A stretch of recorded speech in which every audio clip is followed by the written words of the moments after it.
On remercie de nous accueillir aujourd'hui pour discuter d'intelligence J'ai pas de son. artificielle. Alors, aujourd'hui, cette rencontre, elle est un peu spéciale parce qu'on va parler d'un sujet qui intrigue, qui fascine, parfois même qui fait un peu peur, l'intelligence artificielle. Et vous êtes nombreux à vous poser des questions. On en a reçu plein de la part de vos classes. Et pour tout vous dire, vous n'êtes pas les seuls. Nous aussi, on se pose plein de questions.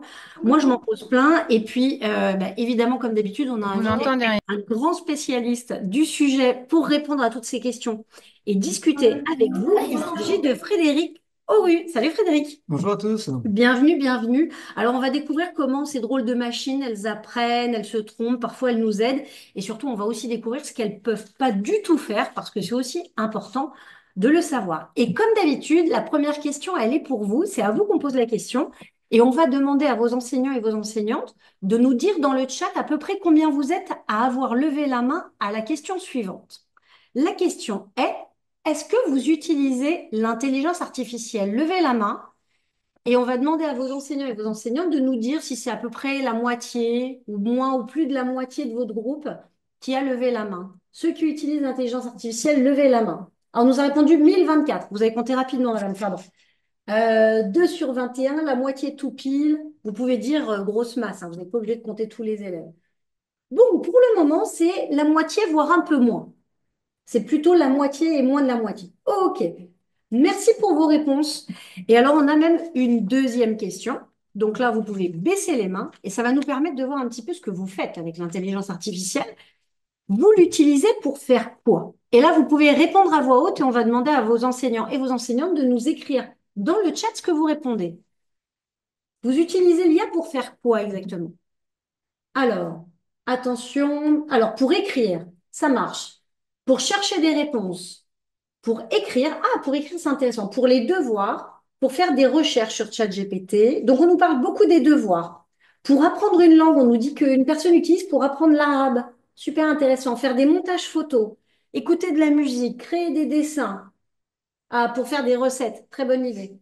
Parfait. Mettre de la musique. Donc, c'est très, très large. OK, merci pour vos réponses.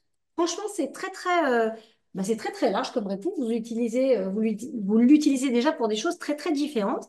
Et alors, pour la première question à poser à Frédéric, je vais appeler la classe de Sabine Chabanel, qui est à Guyancourt, l'école Robespierre. C'est à vous que revient la première question. Est-ce que vous êtes là? Oui. Hello! Eh bien, on vous écoute. Quelle est votre question? La question, c'est quand ils ont créé l'intelligence artificielle et qui l'a créée? Alors, quand et qui a créé la toute première intelligence artificielle? Et je rajoute une autre question qui nous a été posée, c'est pourquoi? Ah. Alors, l'intelligence artificielle, c'est très ancien en fait. Le nom d'intelligence artificielle, ça a été donné en 1956. Et en fait, il y avait déjà des gens qui travaillaient dessus avant, mais ils ne l'appelaient pas intelligence artificielle.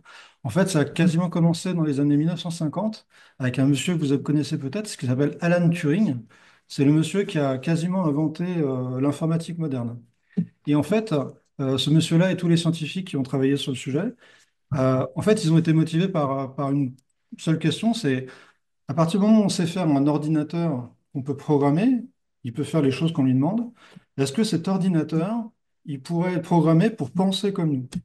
Est-ce qu'il pourrait être aussi intelligent que nous? Et donc, c'est ça, l'intelligence artificielle, c'est juste des programmes informatiques qui ont pour objectif de simuler l'intelligence humaine. Et je dis bien simuler parce qu'en fait, Alors, simuler, c'est imiter. imiter, oui, parce qu'en D'accord. fait, on ne sait pas bien dire ce que c'est que l'intelligence humaine.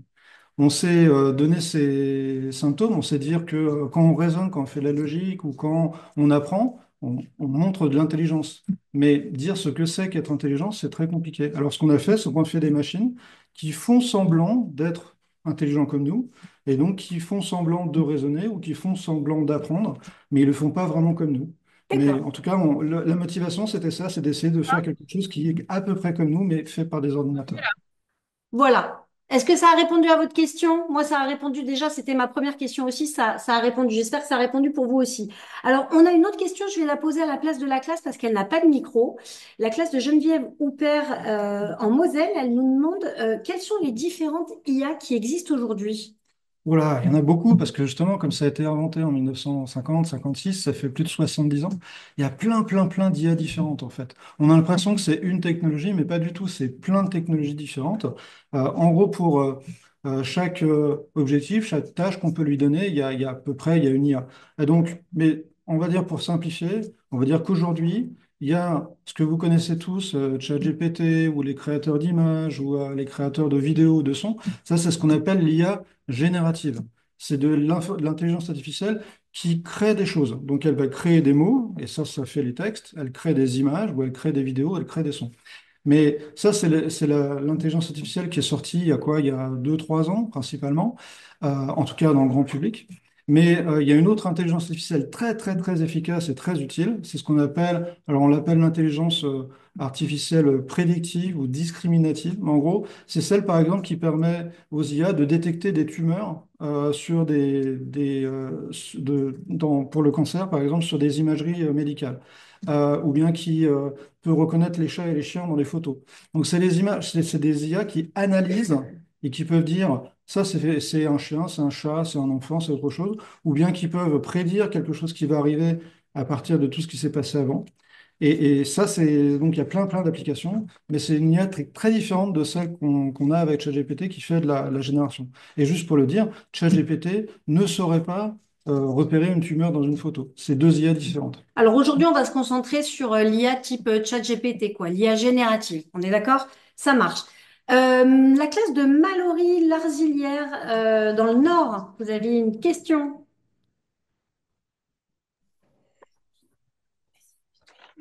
On vous écoute. Hello? Bonjour. Comment a-t-on appris à l'IA à répondre à toutes les questions? Merci beaucoup. Comment a-t-on appris à l'IA à répondre à tout? Ah, risible. Alors, c'est une excellente question. En fait, une IA comme ChatGPT ou Mistral ou tous les autres, ce qu'on appelle les langages de modèles, on n'est pas le seul des langages de modèles, justement parce que des modèles de langage, pardon, c'est qu'en fait, tout ce qu'ils ont appris, c'est essayer de faire des textes qui sont cohérents. C'est-à-dire que quand vous leur posez une question, eux, ils essaient de prédire le mot qui suit à la réponse à cette question, puis le mot qui suit, le mot qui suit, le mot qui suit. Un peu comme quand vous tapez des SMS et que le téléphone, il vous propose le mot d'après, il essaie de deviner ce que vous allez taper. Bah là, c'est pareil, sauf que ça le fait pour des paragraphes ou des textes entiers. Et donc, la machine, on lui a juste, c'est assez marrant la façon dont elle apprend, c'est on lui donne des livres et on lui dit, tiens, tu vas te cacher des mots et tu vas essayer de les deviner. Comme les exercices dans les textes à trous, par exemple, qu'ils peuvent avoir en classe. Exactement, tout à D'accord. fait. Et en fait, après, mais elle va le faire ça toute seule. Elle va toute seule se cacher des mots, essayer de les deviner, et puis elle va comparer le vrai mot par rapport à celui qu'elle a deviné. Elle va voir s'il y a des grosses différences, et elle va essayer d'adapter son modèle interne. C'est comme si elle avait plein de petits boutons qu'elle tourne dans tous les sens pour obtenir la bonne réponse. Et elle fait ça des millions de fois, sur des millions de livres, et à la fin, en fait, elle est capable de quelque part remplir n'importe quel texte à trous. Et donc, notamment, bah, quand vous lui posez une question, bah, elle considère que le mot d'après, c'est un trou. Donc, elle le remplit. Puis, une fois qu'elle a rempli ce trou-là, bah, elle va considérer qu'il y a un trou après, elle va continuer à le remplir comme ça. Et donc, c'est ça que fait ChatGPT, tous les modèles de langage avec lesquels vous discutez. Ça ne fait qu'essayer de deviner le meilleur mot qui vient après. Et alors, du coup, elle répond à tout, parce que n'importe quelle question que vous lui posez, elle cherche quelque chose de cohérent à répondre. Mais c'est pas parce que c'est cohérent que c'est vrai. On en reviendra peut-être après. Non, mais c'est très bien. Alors, donc, ça répond aussi à la question de la classe d'Aurélie Bertrand qui demandait si l'IA était vivante. Donc, on peut dire que l'IA n'est pas Ah vivante. non, Pas c'est du tout. vraiment un ordinateur. C'est simple, hein. Quand je coupe le courant, bah, elle n'existe plus, mais si je la rallume, elle renaît. Et en fait, elle n'a pas vraiment de mémoire, donc non, c'est pas du tout vivant, c'est juste un ordinateur. Ok, donc si on retient bien tout ce que vient de nous dire Frédéric, donc ça s'appelle de l'IA générative, ça c'est un mot qu'on peut garder pour nous, et elle fonctionne sur un modèle de langage en devinant le mot qui va arriver après l'autre. Il y a des mots et des mots qui arrivent après l'autre. Je vais vous partager une petite image, je pense que vous allez la reconnaître, et ça illustre assez bien la façon dont l'IA fonctionne. Alors, je pense que vous avez tous déjà fait ce genre de jeu en classe quand vous étiez plus petit. On a un rond orange, un triangle vert, un carré jaune, un rond orange, un triangle vert. À votre avis, qu'est-ce qui arrive après le triangle vert? Bon, je pense que ça doit déjà crier la réponse hein, dans les classes, hein, on va se dire la vérité. Tout le monde réalise que ça va être le carré jaune. Ben, c'est ce que fait l'IA, c'est ça, hein, en Totalement. gros. Ouais. Dès qu'on lui donne un mot, elle devine le mot qu'il y a après parce qu'elle a beaucoup, beaucoup appris. C'est ça? Alors, on va faire un autre petit jeu, dire, ouais, bravo, je vois que vous répondez tous carré jaune. On est d'accord. Alors, on va essayer de revoir ce principe-là, mais avec un autre système. Alors, là, par exemple, on a une table avec un couteau, une fourchette, une serviette et une assiette avec plein de trucs délicieux à manger à l'intérieur. Eh ben, si on avait dû la soumettre à l'IA, on aurait pu lui demander, est-ce que tu peux rajouter, qu'est-ce qu'il y a sur rajouter un objet sur la table? Vous diriez quoi, les enfants? Là, on a une table, couteau, fourchette, serviette et assiette. Ouais, un verre. Exactement. Ben, vous êtes déjà super nombreux à nous répondre un verre. Ou une cuillère, bien vu. Alors, en fait, vous répondez tous verre et cuillère. Eh ben, pourquoi vous répondez tous verre et cuillère? Parce que vous avez toujours été habitués à voir à côté de cette assiette et de ces couverts une cuillère à côté du couteau et de la fourchette et un verre à côté de l'assiette. Ben, l'IA, c'est pareil, on est d'accord. Totalement. C'est intéressant parce que effectivement, ce qui marche pour les textes, ça marche aussi pour les images comme ça. En fait, l'image, on lui donne à la machine des tonnes d'images et on lui dit, tiens, cache-toi des petits morceaux de l'image et essaye de les reconstituer. Et donc, de la même façon qu'elle l'a fait pour les textes, elle est capable de la même façon d'apprendre comment une image s'est faite, donc de deviner ce qui manque sur une image. Voilà. Ok, et ben alors ce qui manque sur une image, on va vous montrer une autre image. Là, c'est un peu plus créatif. C'est pas forcément aussi logique que le verre et la cuillère tout à l'heure, mais là, vous avez une corbeille de fruits. À votre avis, qu'est-ce qu'on peut trouver d'autre sur cette image? Qu'est-ce que vous diriez? L'envoi du raisin, des abricots, des bananes. J'ai l'impression de voir des pêches derrière. Ouais, par exemple, une mangue, une pomme, une orange, des fraises. Et ben deuxième exemple. Là, vous donnez tous des fruits différents, mais en attendant, vous donnez tous des fruits. Voilà, je pense que bah, vous êtes plus intelligent déjà qu'une intelligence artificielle. Est-ce que tout le monde a compris le principe? Levez la main dans les classes qu'on regarde un petit peu si vous avez compris le principe. Alors, il me semble que ça lève bien la main. Ouais, vous avez tout compris. Vous êtes parfaits. Bravo les enfants. Merci beaucoup. Alors, on va recevoir pour une nouvelle question la classe d'Aurélie Atlan d'Aix-en-Provence. C'est dans le sud, c'est dans les Bouches-du-Rhône. Bonjour. Bonjour, on vous écoute. Bonjour, je m'appelle Lila et j'aimerais savoir, est-ce que l'IA, ça peut aider dans la médecine? Oui, bien sûr. Bah, j'en ai parlé tout à l'heure, Mila, sur le fait que on a entraîné des machines à repérer, par exemple, des tumeurs cancéreuses sur des images. C'est les médecins, en fait, quand quelqu'un il a un problème, il peut passer ce qu'on appelle un IRM ou un scanner. En tout cas, c'est des images de l'intérieur du corps. Et puis, il y a les médecins, ils regardent et des fois, ils savent dire, ah, là, ça ressemble à quelque chose qui n'est pas normal. Et donc, ils peuvent détecter comme ça des cancers. Mais en fait, il voit les choses quand elles sont vraiment très visibles. Et puis, un médecin, ça peut fatiguer. Quand il a vu plein d'images, bah, au bout de la journée, il en peut plus peut-être passer au travers sans se rendre compte. Alors qu'une machine, bah, ça se fatigue jamais. Ça peut tourner 24 heures sur 24. Et en plus, comme elle était entraînée sur des millions et des millions d'images, bah, en fait, elle peut détecter des choses avant même qu'elles apparaissent. Donc, très utile pour ça. Mais c'est aussi, en ce moment, ça a beaucoup d'applications dans la pharmacie. On est en train de découvrir avec de l'IA des nouveaux antibiotiques qu'on ne connaissait pas avant, ou bien des nouveaux médicaments, en gros, qui vont guérir des maladies qu'on ne savait pas guérir jusque-là. Merci Fred. Merci les filles. Alors, je vois que Marie-Danielle veut la main. Je vais vous donner la parole juste après une question de la classe de Marilyn Oanessian, qui est à Puteaux. Ça, c'est en région parisienne, c'est à côté de chez nous. La classe de Marilyn Oanessian, vous êtes là? Oui, on est là. Elle est là. Allez, on vous écoute. Bonjour. Si on dit une chose qu'on fait danser à une IA, est-ce que elle peut la répéter à une autre personne? Est-ce que si on dit quelque chose de confidentiel à une IA, est-ce qu'elle le raconte à une autre personne? Ah, alors, l'IA, elle va pas la raconter à notre personne, mais on se rend compte que quand tu parles à ChatGPT, en fait, il y a une grande entreprise derrière qui s'appelle OpenAI, qui est aux États-Unis.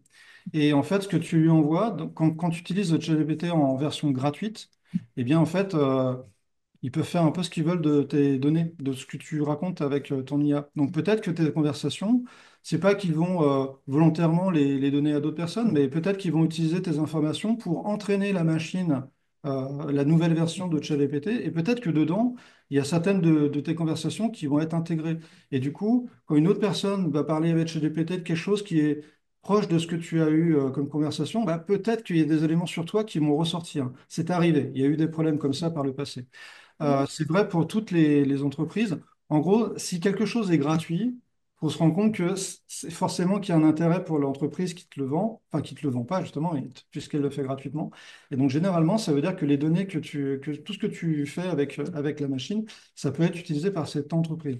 Et donc, tu sais pas trop ce qui arrive. Donc, vaut mieux utiliser des IA qui sont soit payées pour pouvoir les utiliser, comme ça tu es sûr que tes données restent plutôt euh, confidentielles, ou bien avec il y a d'autres modèles alternatifs à ChatGPT qui sont plus privés. Tu peux penser à des modèles open source, mais Ah, euh, open source, ça veut dire qu'ils sont utilisables par tout le monde. c'est Ça ça. vient de l'anglais, c'est une source qui est ouverte, donc tout le monde peut l'utiliser gratuitement. C'est pas dépendant d'une seule entreprise, c'est ouvert pour tout le monde. Alors justement, merci beaucoup pour ta question. Elle complète une autre question que je reçois de la classe d'Angélique Billy et du coup la classe de Marie-Dani. Préparez-vous. La question d'Angélique, c'est est-ce que si on alimente ChatGPT avec une image, elle la réutilise? De la même façon, tout ce qu'on donne à la machine, à ChatGPT ou à d'autres, il n'y a pas que ChatGPT hein, dans la vie, il faut penser aussi à Mistral, Perplexity, Claude, d'Anthropic, il y a plein d'outils sur le Ça, c'est marché des qui font noms, des hein. choses. Tout ce que tu Ouais. dis là, c'est des noms en fait d'outils. Mais c'est toutes ces choses avec lesquelles on peut discuter. Tout ce que vous envoyez vers eux, si c'est dans le mode gratuit, oui, elle peut être utilisée ou récupérée par l'entreprise et donc utilisée à des fins enfin, pour leur propre intérêt et tu sais pas trop ce qu'ils vont en faire. Et elle peut même avoir accès à notre téléphone, on nous demande. Non, ça c'est Ça, complètement c'est... autre chose. Euh, pour vouloir accéder à votre téléphone, il faut vraiment faire un acte de piratage, oui, il faut être un hacker. C'est pas ce que fait l'IA. Et en tout cas, il faut être vraiment très spécialisé pour le faire. Et aujourd'hui, il y a très peu de cas où c'est. Enfin, non. La réponse courte, c'est non. D'accord. Merci. Allez, Marie-Dani, c'est à vous, on vous écoute. Ma question, c'est est-ce qu'elle comprend les sentiments? Ah, est-ce que l'IA comprend les sentiments? Ben non. Tu vois, en fait, c'est vraiment là une chose très importante à comprendre, c'est qu'on a l'impression, nous, qu'elle nous comprend, qu'elle nous parle. D'ailleurs, elle a été programmée pour répondre à toutes les questions plutôt positivement. Elle va toujours dans ton sens. Elle n'est pas là pour te contredire. Donc, elle est très gentille. Tu as l'impression qu'elle te veut beaucoup de bien. Mais tout ce qu'elle fait, il faut s'en rappeler, c'est poser les mots les uns derrière les autres. Et en fait, il faut se rendre compte que quand je t'ai dit tout à l'heure qu'une IA, ça apprend en prenant des textes et puis ça se cache les mots et ça essaie de les deviner. Mais en fait, la bonne analogie, c'est de se dire, pour elle, c'est même pas des mots, pour elle, c'est des hiéroglyphes, c'est des chiffres, ça n'a pas de sens. Tout ce qu'elle cherche à voir, c'est est-ce que le prochain mot, il va bien parce qu'il y a un humain qui lui dit, ouais, c'est bien ou c'est pas bien de mettre ce mot-là derrière les autres. Mais elle comprend rien à tout ça, en fait. La seule chose qu'elle fait, c'est calculer des probabilités pour que dire le prochain mot, le mieux, c'est celui-là et l'humain sera content. Donc, en fait, c'est juste une machine à calculer. Elle ne s'intéresse pas du tout à ce que tu peux ressentir et elle ne comprend pas du tout les émotions. Tout ce qu'elle fait, c'est mettre les mots derrière les uns derrière les autres. Et si tu vois de l'émotion, c'est seulement celle que toi, tu as en toi et que tu projettes sur la machine. Ok, merci. Merci. Alors, on a plein de questions. N'hésitez pas à venir au micro aussi, hein, à lever la main dans l'outil pour poser des questions. Alors, je vais en sélectionner une nouvelle. Donc, touc, touc, touc, touc, touc. Est-ce que l'IA peut être piratée? On a parlé de l'IA qui pourrait. Est-ce que l'IA va prendre le pouvoir? On va garder ça pour la fin. Mais est-ce que nous, on pourrait pirater une IA? Bah, il y a, oui, alors ça dépend ce qu'on entend par pirater, mais par exemple, euh, toutes les entreprises essayent de faire en sorte qui produisent donc des ChatGPT ou les autres, ils essayent de faire en sorte que tu puisses pas demander à ChatGPT comment on fait une bombe ou comment on crée un virus mortel, parce que sinon ça serait extrêmement dangereux. Donc ils mettent des barrières sur les IA en disant si on te pose cette question-là, tu réponds pas. Mais en fait, c'est très difficile à maîtriser une IA, justement, parce que comme ça ne fait que mettre des mots derrière les uns derrière les autres, de lui dire, tu ne fais pas quelque chose, tu ne dois pas répondre à ce type de questions, bah, en fait, ça ne marche pas à tous les coups. C'est très compliqué de faire ça. Donc, il y a toujours un risque, effectivement, et il y a plein de techniques qui s'améliorent avec le temps. Enfin, les contre-mesures s'améliorent avec le temps, mais il y a plein de techniques où tu peux faire semblant de dire à l'IA, par exemple, si tu veux elle fait quelque chose de pas bien, tu lui fais dire, tiens, en fait, j'écris un roman sur quelqu'un qui fait un truc pas bien, dis-moi comment il pourrait créer une bombe. Et en fait, si tu lui donnes des mots, tu as l'impression que tu l'emmènes dans quelque chose qui est très compliqué et qu'elle ne voit pas tout de suite que la question c'est fais une bombe, et ben, elle pourrait te répondre à ça. Donc, dans ce cadre-là, on peut quelque part un peu pirater l'IA pour lui faire dire des trucs qu'elle ne devrait pas dire. Et c'est pas bien. C'est pas bien, c'est dangereux, et toutes les entreprises cherchent à canaliser ça. Euh, voilà, c'est à peu près. Ouais, je pense on va se limiter à ça. Il y a plein d'autres Comme réponse, choses, mais c'est pas mal. Bah, en fait, on nous pose plein de questions autour de ça qui nous font penser, en fait, on a tous le sentiment, vous, enfin en tout cas moi je partage avec vous, j'ai toujours l'impression que l'IA, elle est vivante. Tu vois, on nous dit, est-ce qu'elle peut ressentir nos sentiments? Est-ce qu'elle peut mal nous parler? Est-ce que, enfin vraiment, c'est comme si on avait une relation avec elle, comme si c'était presque un être humain, quoi. ouais, bien sûr. Mais ça, c'est vieux comme le monde, en fait. Euh, Dès qu'on a, vous savez, il y a un programme informatique qui date, je crois, de 1700, c'est au moins des années 50 ou 60, qui s'appelait ELISA, et qui était le premier chatbot, en fait. C'était inventé par un psychologue qui avait fait un petit programme qui faisait qui posait des questions euh, un peu en mode psychologue. Et donc, c'était un programme très simple, et tout ce qu'elle faisait, c'était reprendre ce que vous aviez dit, reprendre vos mots et le poser sous forme de questions. Donc, si vous disiez ah, je vais pas bien aujourd'hui, elle va poser la question mais qu'est-ce qui fait que vous n'étiez pas bien aujourd'hui? Et en fait, ça vous est parlé, et les gens ont vraiment eu l'impression d'être plus écoutés par cette machine que par d'autres personnes. Et donc, encore une fois, c'était juste une machine, c'est un texte, vraiment un truc encore plus simple que ChatGPT, mais les gens ont vraiment cru que la machine les écoutait, avait des émotions, de l'empathie pour soi, et ce n'était pas du tout le cas. Donc non, en fait, vraiment, ça n'a pas d'émotion. Tout ce qu'on voit, on projette, c'est ce qu'on appelle l'anthropomorphisme. On projette notre caractère humain sur une machine, mais c'est juste quelque chose d'inanimé et qui ne fait que simuler, elle fait semblant. Alors on nous demande, on en a parlé un tout petit peu tout à l'heure, mais très vite, la classe féminine nous demande combien il y a d'IA. À des centaines de milliers. En fait, IA, c'est vraiment un terme générique pour tout un ensemble de technologies, de ce qu'on appelle des modèles. Il y a un modèle, par exemple, pour générer des textes, il y a un modèle pour analyser des textes, il y a un modèle pour analyser des images, pour générer des images ou des vidéos, etc. À chaque fois, c'est un modèle différent. Et il y a des sites Internet comme ça, sur lesquels on stocke différents modèles. En plus, on en fait des versions plus ou moins entraîner sur nos propres données à nous pour des cas spécifiques, par exemple pour la médecine ou pour la physique, etc. Et donc, il y a un site internet comme ça qui recense tous les modèles open source, par exemple. Il y en a quelque chose comme 300 000. Donc, c'est vraiment infini le nombre d'IA qui existe sur le terrain. Alors est-ce qu'il y a des IA genre Robocop? Là, la classe Fabien Christian nous dit si on dit quelque chose de malveillant, est-ce que l'IA prévient la police? Non, on n'en est pas là, heureusement. Peut-être en Chine, mais aujourd'hui, en France, en tout cas, non, il y a pas du tout ça. C'est un problème compliqué, en fait, parce que il y a des choses sur lesquelles on aimerait bien que l'IA prévienne. J'imagine, justement, s'il y a des gens qui demandent à l'IA comment on fait une bombe, bah, on aimerait bien que ça prévienne les polices parce que c'est peut-être un terroriste, mais en même temps, si on ouvre ça, et ben, en fait, dès qu'on parle de quelque chose avec l'IA, même si c'est pas hyper dangereux, peut-être que ça pourrait remonter à la police. C'est très embêtant. Donc, non, aujourd'hui, il n'y a pas c'est supposé être confidentiel, ce que vous dites avec l'IA, et en même temps, les entreprises qui possèdent cette IA, eh ben, elles peuvent utiliser vos données, mais il n'y a que quelques cas enfin, c'est pour l'instant pas systématique que des problèmes qu'aura détecté l'IA soient envoyés à la police, non. Alors, on nous demande plein d'utilisations de l'IA. Je pense qu'on va pas pouvoir tous les lister hein, pour le moment. Mais si vous avez déjà compris la mécanique générale, on vous invite avec vos enseignants et avec vos familles et d'autres personnes à continuer les recherches, hein, parce qu'on peut pas répondre à tout. Mais il y a plein de réponses. La classe Le Ménil, vous avez levé la main. On vous écoute. Allez. Non, ah, c'est marrant parce qu'en fait, vous avez levé la main et maintenant que quelqu'un doit venir parler au micro, on dirait que la classe s'est divisée en deux. Bon, alors vous reviendrez quand vous le sentirez. On nous demande quel est le pourcentage d'utilisateurs de l'IA en France par rapport à d'autres pays? À la classe féminine, on vous reprend dans 2 minutes, du coup, on va répondre à cette question. Est-ce qu'en France, on utilise plus l'IA qu'ailleurs? Est-ce qu'ailleurs, est-ce que c'est uniforme dans tous les pays?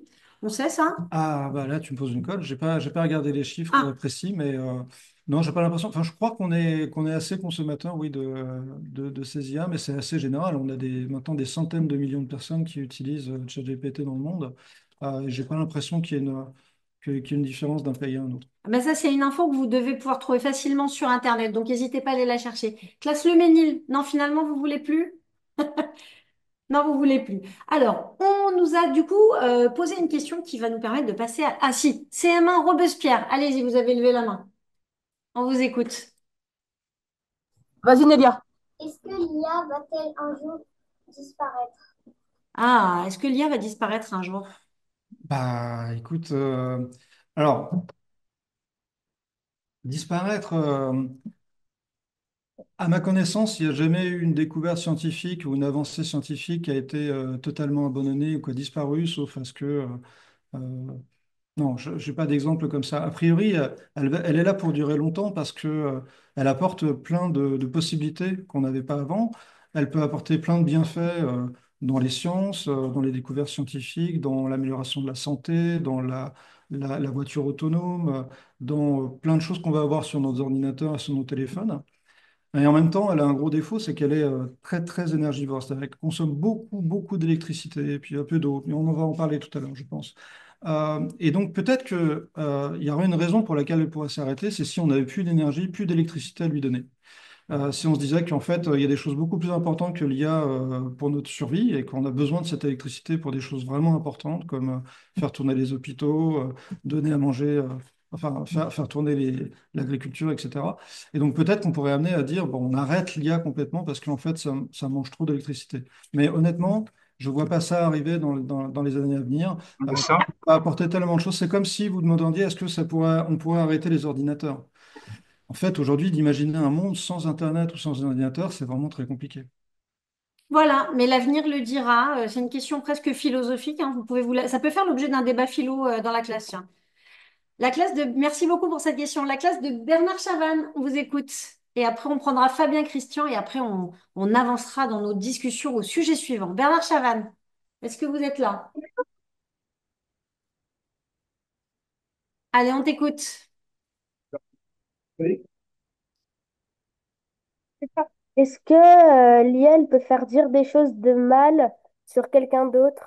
Ah, est-ce que l'IA peut faire dire des choses à quelqu'un Un haut-parleur. Ah, qui soient des choses pas sympas, quoi? C'est ça ta question?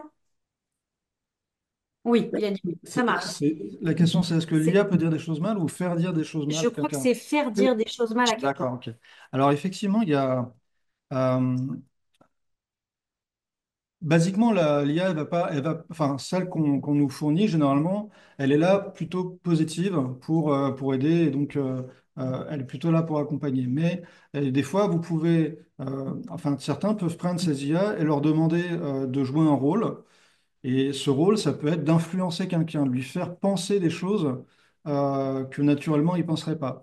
Et donc, il a été prouvé, on a montré, il y a des articles scientifiques qui ont été faits sur le fait que des IA pouvaient faire changer d'avis certaines personnes, euh, en bien ou en mal, mais en tout cas en discutant avec eux. Alors, c'est troublant parce que ça peut marcher dans les deux sens. On peut très bien en fait influencer une personne pour qu'elle pense quelque chose de bien. Et par exemple, des gens qui seraient contre le réchauffement climatique en disant que c'est un canular, on peut en fait avec une IA comme ça et en leur parlant en fait les amener à penser que non, finalement, il y a quand même beaucoup de consensus scientifique qui dit que c'est une réalité.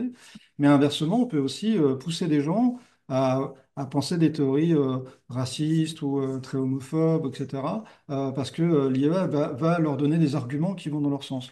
Donc c'est une des utilisations très dangereuses de l'IA, c'est cette capacité d'influence, et notamment sur les réseaux sociaux, c'est quelque chose qui est très dangereux. Il y a des pays, par exemple mal intentionnés, qui peuvent utiliser des gens pour pousser des IA à faire ce genre de communication qui sont au contraire à la réalité, qui font diffuser des fake news, par exemple.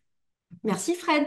Allez, la classe de Fabien et Christian. On va accélérer un tout petit peu parce qu'on a plein de choses à se dire. Vous allez voir, on a encore des jeux à vous soumettre après. La classe de Fabien et Christian, allez-y. Alors, en attendant, la classe, le CE2. Ah, ça y est, Ça y magnifique. est. Allez, on vous écoute. Bonjour. Bonjour. Est-ce que l'IA peut devenir indépendante?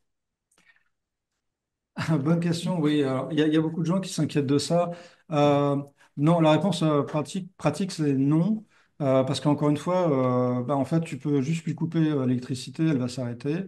Alors, pour qu'elle soit vraiment indépendante, ça voudrait dire que déjà, alors, indépendante, ça voudrait dire déjà techniquement que tu ne peux pas l'arrêter. Donc, il faudrait qu'elle soit tellement diffusée que quand tu coupes l'électricité, bah, elle continue à vivre quelque part ou que elle puisse changer d'espace, parce que c'est pareil, une IA, c'est quand même physiquement sur un ordinateur quelque part dans le monde. Donc, si tu fais une bombe sur cet ordinateur, bah, il y a plus de cette IA.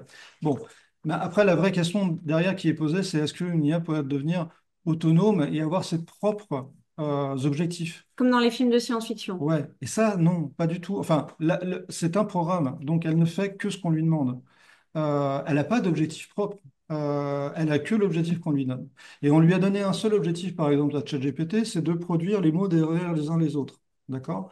Euh, alors, peut-être que quelqu'un de très mal intentionné pourrait demander à l'IA euh, de créer, d'utiliser toutes les ressources qu'elle a pour créer des trombones.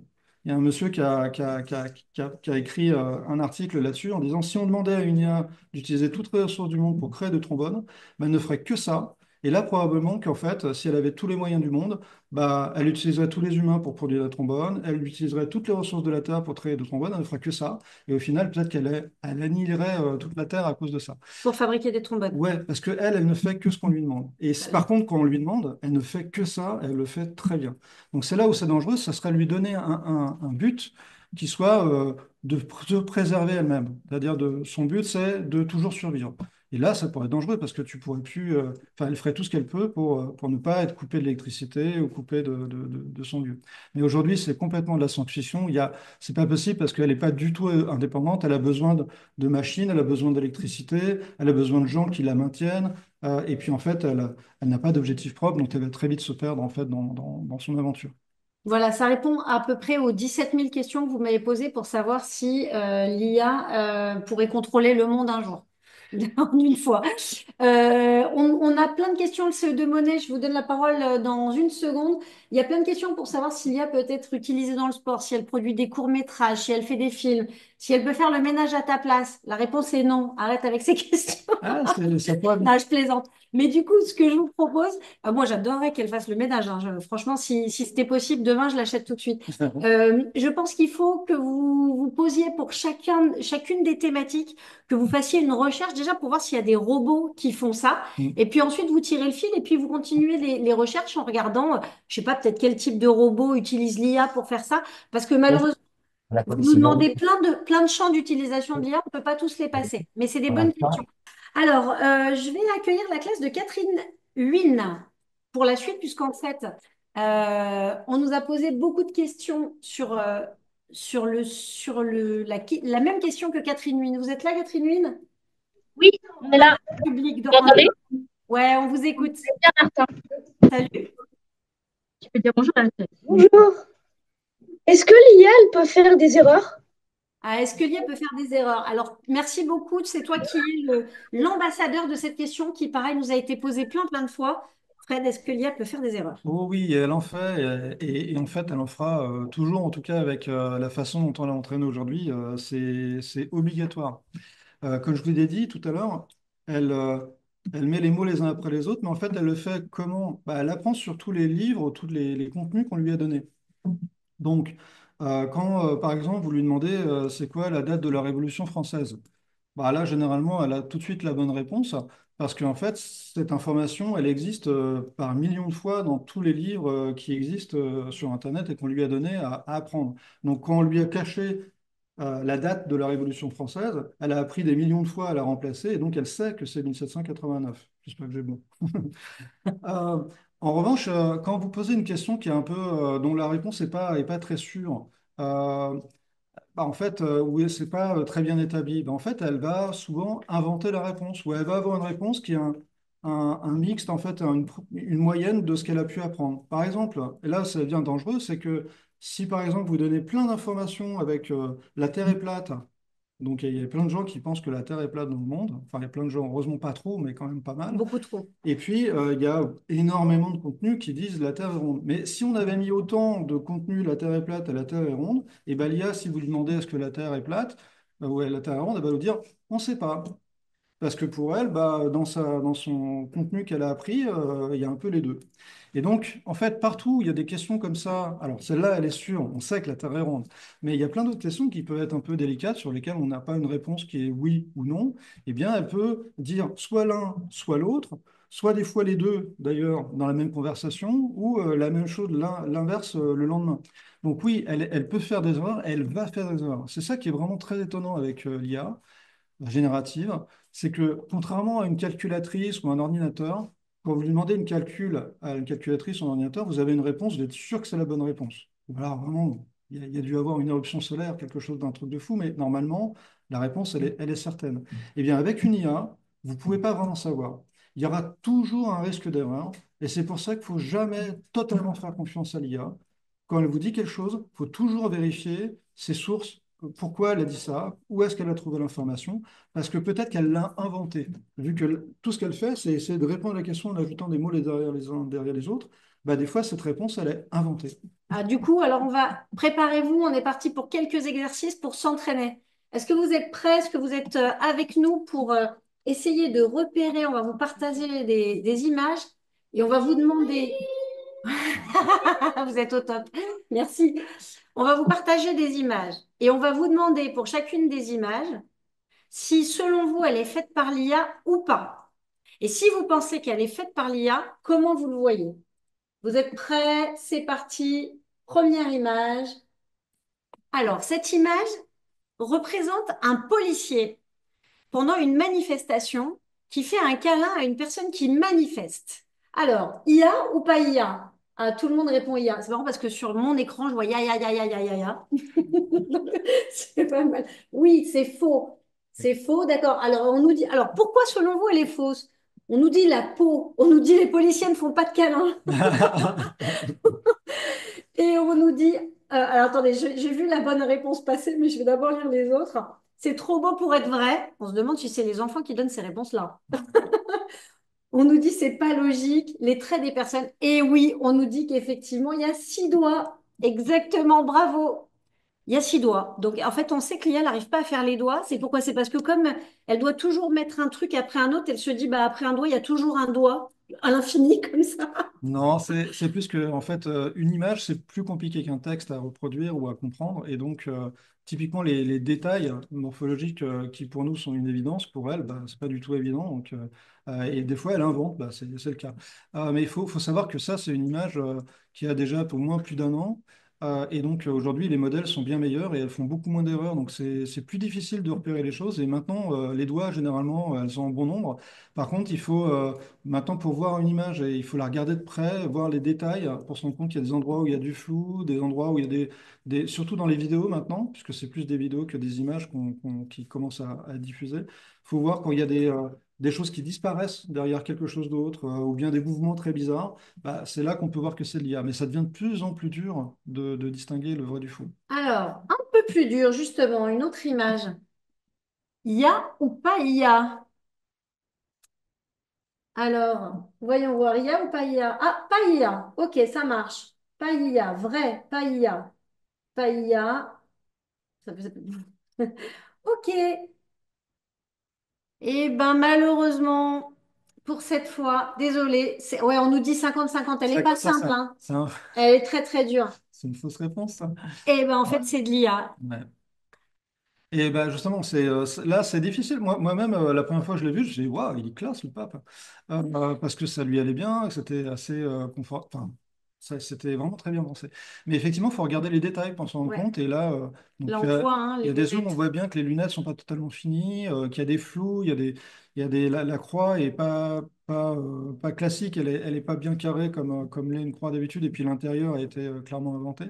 Et donc, c'est vraiment en regardant les détails qu'on peut le voir. Mm. Ça marche. Allez, une petite dernière. Vous êtes prêts, j'espère.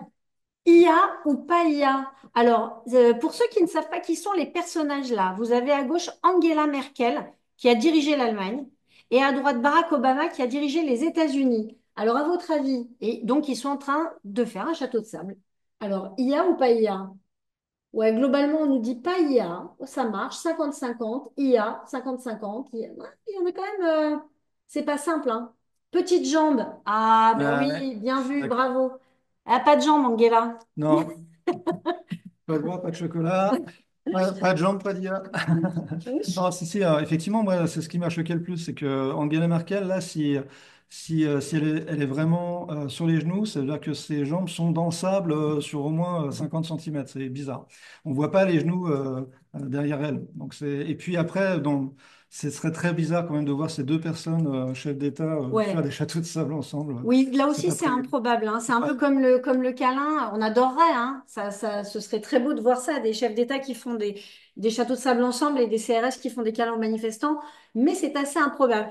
Pour finir cette petite série IA ou pas IA, on va vous partager une vidéo qui est trop mignonne. Et pour tout vous dire, moi, je suis tombée dans le panneau la première fois que je l'ai vue. On m'était pas été Je la ne, seule, hein. j'ai pas été la seule. Ouais, non. Bon, on va voir. Est-ce que vous avez vu cette vidéo et est-ce que vous étiez à l'époque tombé dans le panneau? Margot, est-ce que tu peux partager la vidéo, s'il te plaît? Vous avez peut-être vu cette vidéo hyper virale de lapins trop mignons qui font du trampoline. Sauf qu'en réalité, ces lapins n'existent pas, puisqu'ils ont été créés par l'intelligence artificielle. Et oui, regardez bien ces deux lapins qui fusionnent entre la 5e et la 6e seconde de la vidéo, c'est un bug classique des contenus générés par IA. Rassurez-vous, vous n'êtes pas les seuls à être tombés dans le panneau et il faut dire que tout est fait pour que la vidéo de seulement 8 secondes soit crédible. Les images sont censées avoir été prises de nuit par une caméra de surveillance, ce qui donne un effet flou et sombre, de quoi masquer certains signes qui permettent habituellement de repérer qu'un contenu a été créé par IA, explique 404 médias. Le caractère mignon de cette fausse vidéo et les doutes soulevés dans les commentaires quant à sa véracité ont permis au petit lapin de faire le buzz. La vidéo a été visionnée plus de 225 millions de fois sur TikTok et s'est exportée sur tous les réseaux sociaux. En comprenant que tout ceci n'était qu'un leurre, certains internautes ont exprimé leur déception et leur peur vis-à-vis de ces faux contenus. I sent the bunnies on the trampoline to my best friend because I thought it was a real video. Guys, Cette vidéo à ma meilleure amie parce que je la trouvais trop mignonne et je suis tombée dans le panneau. fell for AI. Merci Margot pour la vidéo. Bon, alors en plus, là c'était des lapins, mais je crois qu'il y a eu la même vidéo après avec des ratons laveurs, avec des oursons. Enfin bon, voilà. Méfiez-vous des trampolines. Bon, merci. On accueille la classe de Madame Viretto pour la question suivante. Madame Viretto, est-ce que vous êtes là? Oui, oui, on est là. On vous écoute. Pourquoi devons-nous l'utiliser et comment? Alors, pourquoi et comment on doit utiliser l'IA? Parce que là, c'est vrai qu'en fait, là, il y a des gens quand même qui l'utilisent pour faire sauter des lapins sur un trampoline. Donc, du coup, pourquoi on peut l'utiliser et du coup, comment il faut faire? C'est quoi les bons réflexes? Bon. Alors, pourquoi l'utiliser? J'ai essayé de faire des choses utiles avec, c'est-à-dire effectivement produire des images pour aller sur Instagram et être vu. C'est peut-être pas la meilleure utilisation qu'on peut faire de l'IA. Par contre, on peut l'utiliser pour effectivement faire des recherches, pour se poser des questions, demander à la machine de poser des questions sur ses connaissances de façon à s'améliorer. Il y a des tonnes de possibilités, mais par contre, il faut faire très attention. Comme je vous l'ai dit, elle peut faire des erreurs, elle va faire des erreurs même. Et donc, il faut être très critique par rapport à ce qu'elle vous propose. Sur les choses importantes, notamment, il faut vraiment se poser la question, si vous voulez, enfin, c'est pas bon non plus de demander à l'IA, si vous vous sentez malade, de faire le médecin, parce que c'est pas un médecin, elle n'a pas l'émotion, elle ne sait pas ce que vous vivez. Donc, il y a grande chance qu'elle vous dise n'importe quoi, et ça peut être dangereux. Soyez toujours vigilant à ce que dit l'IA. C'est intéressant de discuter avec elle, mais toujours en se disant, des fois, elle peut me mentir, ou c'est pas qu'elle ment, c'est qu'elle peut faire des erreurs, et donc, il faut le savoir. Bah, en fait, moi, je me rappelle qu'à votre âge, on me disait tout le temps, il faut pas croire tout ce que disent les gens. Non, L'IA, c'est c'est pareil, il faut exactement pas ça. croire tout ce que dit l'IA, c'est exactement pareil. On va accueillir la classe d'Aurélie Bertrand pour la prochaine question, qui rejoint, je sais que votre question, la classe d'Aurélie Bertrand, elle rejoint plein de questions qu'on nous a posées. Allez-y. A-t-on le droit d'utiliser l'IA pour faire de l'art? Alors, est-ce qu'on a le droit d'utiliser l'IA pour faire de l'art? Ça dépend ce que tu en fais. J'imagine que globalement, le problème de l'IA, c'est comme elle a appris sur toutes les images qu'on lui a redonnées, En fait, la question, c'est est-ce que les images qu'on lui a données, ça appartient déjà à quelqu'un? Si toi, tu as, par exemple, créé une belle œuvre d'art, et puis qu'en fait, demain, tu te rends compte que bah, l'IA, elle l'a intégrée, elle l'a apprise, et du coup, après, quelqu'un peut demander de faire une image qui ressemble à la tienne, ça génère quelque chose, mais en fait, elle l'a fait avec ton contenu à toi. Eh ben, ça pose pas mal de problèmes à tous les gens qui sont des artistes, qui créent des choses comme ça, et qui n'aiment pas du tout que les IA aient appris sur leur contenu, et d'ailleurs qui attaquent en justice ces gens-là. Alors, est-ce que toi, à titre individuel, tu peux faire de l'art avec? Bah, si c'est pour ton plaisir à toi de faire des images ou des choses, t'exprimer, c'est très bien. Si par contre, tu voulais vraiment faire un métier, le vendre, ou oui, faire de l'argent avec, là, ça devient délicat. Aujourd'hui, c'est pas très clair. Mais normalement, le consensus aujourd'hui, ou je crois la loi dit que ce qui va être produit par une IA, c'est pas quelque chose que tu peux posséder. Donc, si ça a été fait avec de l'IA, ça ne t'appartient pas. Mais en même temps, il y a des gens qui disent, ouais, mais j'ai beaucoup travaillé avec l'IA, je lui ai demandé, je lui ai vraiment précisé pendant des heures et des heures ce que je voulais, elle a produit la chose, donc je considère que j'y ai mis de l'effort artistique et donc c'est ma création à moi. Et il y a des gens qui font des procès aujourd'hui ou qui essayent d'obtenir gain de cause. En tout cas, c'est vraiment une question très difficile. Je dirais, oui, fais-le si c'est pour ton plaisir. Si tu veux le vendre, il faudra bien faire attention à la loi. Merci, merci beaucoup pour ta question. On nous demande d'ailleurs la classe Morancé, le CM1, CM2, est-ce que l'IA peut créer des choses nouvelles qui n'existent pas encore? Alors oui et non, c'est-à-dire, oui, ça va créer des choses que peut-être on n'a jamais vu nulle part parce qu'en fait, c'est comme si elle avait, nous, en tant qu'humains, depuis, on est là sur Terre, enfin, comme civilisation, on est peut-être là depuis 2000 ans à créer des choses. On a testé qu'un certain nombre de choses. On a fait des variations entre différents styles, on a fait il y a plein de vagues d'art différentes, mais on n'a pas tout mixé, on n'a pas tout essayé. L'IA, elle peut mixer des choses comme ça parce que c'est un peu comme si elle avait en gros toute la connaissance des humains depuis 2000 ans et vous lui demandez quelque chose dans un certain style, elle va vous faire quelque chose qui est un mélange de tout ça. Mais donc c'est nouveau dans le sens, peut-être que vous l'avez jamais vu, mais ce n'est pas nouveau dans le sens où elle n'a pas créé quelque chose qui diffère vraiment fondamentalement de tout ce qu'on lui a donné comme exemple. Elle va pas, c'est comme pour par exemple, la santé. Donc, vous pouvez lui apprendre à détecter des cancers et elle va pouvoir détecter plein de cancers différents, mais elle va pas pouvoir détecter une nouvelle maladie qu'on lui a jamais donné à apprendre parce qu'elle n'a pas cette capacité à sortir véritablement de son apprentissage. Au passage, une école nous demande est-ce que l'IA peut inventer, créer de l'argent et nous le mettre sur le compte? Quiconque a cette réponse, je souhaite le rencontrer. Voilà. Non, elle ne peut pas créer de l'argent et le mettre sur d'autres comptes. Elle ne fabrique pas de l'argent. Non, mais il y a des gens qui ont essayé de lui dire, tiens, je te donne 100 euros et tu vas jouer en bourse pour moi. Et alors, ils ont gagné des sous? Bah, il y a ceux qui disent que oui et ceux qui disent que non. En fait, bah, souvent, ils le font pour faire des posts sur les réseaux sociaux qui ramènent plein de vues. Et en fait, ils se font de l'argent parce qu'il y a des gens qui le regardent. Alors oui, ça m'emmène à la question suivante. C'est tout l'argent qu'il y a derrière l'IA et se rappeler qu'en fait, l'utiliser, eh ben, ça ramène, en fait, c'est un modèle économique, c'est-à-dire c'est un modèle qui permet à des gens de gagner leur vie et plus vous l'utilisez et plus ça génère de l'argent pour les personnes qui l'ont fabriqué. Et on nous pose le CM1 Robespierre à Guyancourt nous demande pourquoi l'IA veut-elle toujours poursuivre la conversation en disant si tu veux, je peux faire ci, si tu veux, je peux faire ça. Bah oui, bah c'est ce qu'on appelle l'économie de l'attention. C'est-à-dire ce qu'elle veut, ce que les gens qui font ces IA veulent, c'est que tu restes le plus longtemps possible à discuter avec l'IA, parce que plus tu l'utilises, plus ça leur apporte d'argent. Alors, c'est un peu contre-intuitif parce qu'en fait, c'est gratuit. Oui, mais, enfin, non, souvent c'est gratuit. Mais en fait, le fait que tu l'utilises, ça montre qu'il y a plein de gens que c'est un produit qui marche, et donc les entreprises qui le font peuvent demander des sous à des gens en leur disant, bah, regardez, ça marche très bien, plus tard, je vais réussir à le monétiser, à le vendre à d'autres personnes, et donc donnez-moi de l'argent.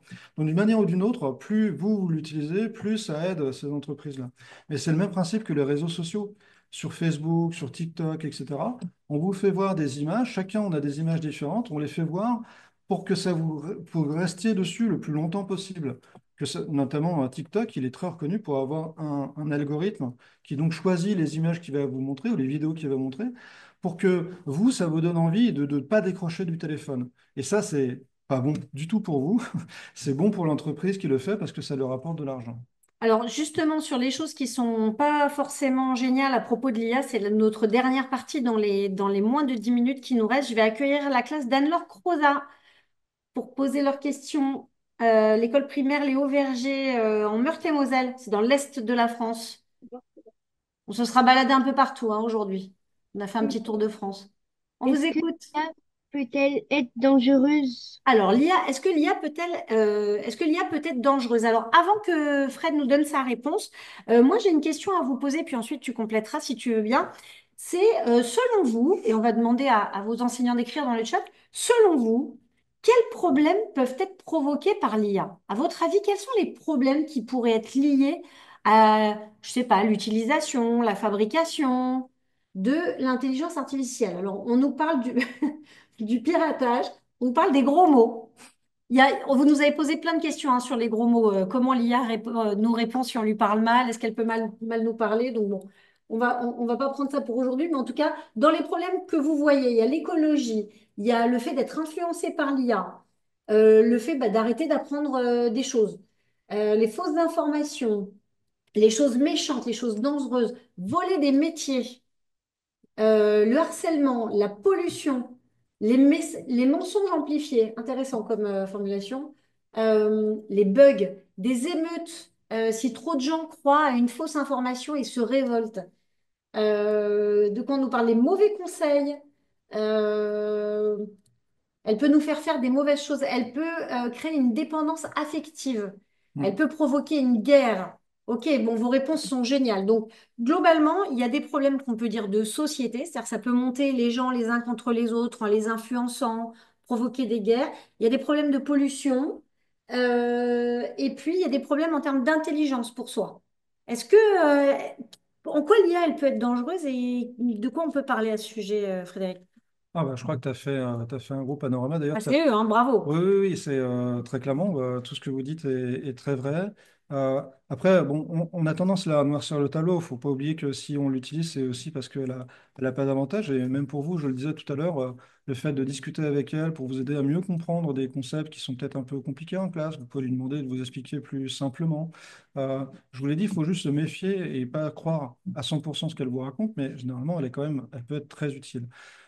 Maintenant, effectivement, comme on l'a vu tout à l'heure, elle peut faire des erreurs et surtout utilisée par des gens qui cherchent, encore une fois, l'économie de l'attention, qui sont pas très bien intentionnés. Ils peuvent effectivement propager plus fort des fake news. On commence à avoir de plus en plus de gens qui utilisent des IA pour rédiger automatiquement des commentaires sur des plateformes, sur des avis de produits, par exemple, qui vous font croire qu'il y a plein de gens qui achètent quelque chose alors que pas du tout. Des gens qui vont diffuser des fausses informations de façon très très très massive. Et même si très vite on comprend que c'est faux, en fait le mal est fait parce que ça a été diffusé des millions et des millions de fois. Donc même si derrière on dit ah non mais c'est pas vrai, en fait l'information est passée, il y a plein de gens qui l'ont cru. Et tout ça, ça a des impacts sur la société. Mais je dirais, c'était déjà le cas avec les réseaux sociaux ou avec d'autres outils sur Internet. C'est juste que l'IA, ça peut amplifier ça. Alors, il y a ça, cette partie humaine, et puis plus largement, il y a la partie écologique, Oui. vous l'avez dit. Je vous partage une petite image très rapide. Voilà tout ce que l'IA utilise pour pouvoir être fabriqué et fonctionner. Tu peux nous commenter un peu ça, Frédéric, s'il te plaît? Oui, alors quand on parle d'énergie, c'est principalement donc d'électricité. Et en fait, c'est quoi le problème? C'est que bah, ça consomme vraiment beaucoup d'électricité. En fait, il y a des villes comme ça ou des endroits, par exemple en Irlande, l'IA, parce que là-bas, ils ont, ils ont dit aux grandes entreprises, venez installer des data centers chez nous, enfin vos machines chez nous. Et en fait, l'énergie chez eux, l'électricité consomme de l'IA, consomme presque autant que tous les habitants du pays. C'est vous dire que ça commence à être un vrai problème. Il y a des endroits où on dit, bah, en fait, on peut plus installer d'IA parce que en fait, sinon, on va avoir des coupures d'électricité pour les gens. Ça consomme aussi de l'eau. Pourquoi? Parce qu'en fait, bah, pour faire tourner l'IA, il faut des ordinateurs qui chauffent beaucoup. Et pour les refroidir, il faut de l'eau. Et malheureusement, on prend de l'eau douce parce qu'on n'est pas forcément près de la mer. Et donc ça consomme de l'eau. Alors, pas énormément, mais quand même très vite, ça peut être des tonnes. Du matériau, donc c'est tout ce qui est tout ce qu'il faut pour fabriquer les machines. Ça prend de la place, c'est l'utilisation des sols. Là où vous auriez pu faire de l'agriculture, bah, en fait, c'est des data centers, c'est des machines. Et puis, ça génère plein de déchets parce que bah, quand les machines elles se cassent, on ne sait pas trop forcément bien les recycler. Merci Fred. Alors, on va quand même se dire un truc positif quand même. À un moment, il y a la classe CM de Campagne-les-Boulonnais qui demande est-ce que l'IA peut créer des nouveaux métiers? Ah oui, elle va même certainement en créer. C'est-à-dire que c'est un peu comme vous n'avez pas connu avant Internet, mais après Internet, on a plein de métiers d'aujourd'hui qui sont liés à Internet qu'on n'avait pas avant. Euh, Avant le mobile, le téléphone mobile, il y avait plein de métiers de développeurs mobiles ou de choses, des applications qui n'existaient pas. Donc il est sûr qu'avec l'IA, il y a des métiers qui vont disparaître et puis il y a plein de nouveaux métiers qui vont arriver. Levez la main ceux qui aimeraient faire un métier en relation avec l'IA. Est-ce qu'il y en a que ça tente là? Les enseignants et les enseignantes, vous pouvez nous dire si on a à peu près la moitié, moins plus, qui aimerait faire un métier en lien avec l'IA? Ou c'est très très bas. Vous êtes pas du tout intéressé. D'accord. Oui, mais quel métier? Bah oui, c'est vrai, mais en fait, la plupart des métiers, ils vont être impactés bientôt par l'intelligence artificielle. En fait, vous n'aurez pas trop le choix parce que encore une fois, c'est comme l'informatique. Aujourd'hui, quels sont les métiers qu'on peut faire sans un ordinateur, sans Internet? Il n'y en a pas beaucoup. Si, bien sûr, tous les métiers manuels, les coiffeurs, les gens qui montent des bâtiments, etc. Et c'est des métiers qui vont perdurer, et tant mieux. Mais indéniablement, il y a de plus en plus, enfin, tous ceux qui utilisent des ordinateurs vont avoir de l'IA dans l'ordinateur et donc vont l'utiliser tous les jours. Et en fait, on va vous demander de le faire. C'est-à-dire que si vous ne savez pas utiliser l'IA, vous serez beaucoup plus lent que d'autres parce que, imaginez, pour écrire un rapport, un document, quelqu'un qui utilise l'IA, il va peut-être le faire en 10 minutes et vous allez le faire en 2 heures. Ça va poser un problème. Donc, vous n'aurez pas vraiment le choix. Il faudra savoir l'utiliser. Mais c'est une bonne chose parce que aussi, il y a plein de choses très, très pénibles à faire. Imaginez si vous n'avez pas d'ordinateur et que vous devez faire des photocopies. Bah, il faudrait réécrire tout à la main. Il y a des gens qui s'appelaient comme ça des copistes il y a bien longtemps. Mais aujourd'hui, on n'imagine même plus de faire des copies à la main de papier. Eh bien, c'est la même chose ici. Il faut vivre avec son temps et c'est une bonne chose parce que ça nous permet de nous libérer de choses pas très intéressantes pour en faire des plus intéressantes. Eh ben voilà, mais vous avez tout le temps, hein. Déjà, c'est bien. Toutes les questions que vous nous avez posées montrent que bah, vous êtes très éveillé, que vous êtes très critique, que vous êtes très vigilant. Donc déjà, bravo pour ça. Vous avez plein de temps devant vous pour apprendre. En tout cas, merci à toutes et à tous de vous être inscrits aujourd'hui et d'avoir participé. Merci Fred d'avoir été avec nous, d'avoir répondu Merci, à nos ça fait un questions. plaisir. On espère qu'on a répondu au maximum de questions que vous vous posiez. Pour le reste, n'hésitez pas à faire vos recherches tous ensemble avec les enseignants et les enseignantes en gardant en tête que l'IA ne sait pas tout et qu'elle peut se tromper. On ouvre les micros, on se dit salut avant la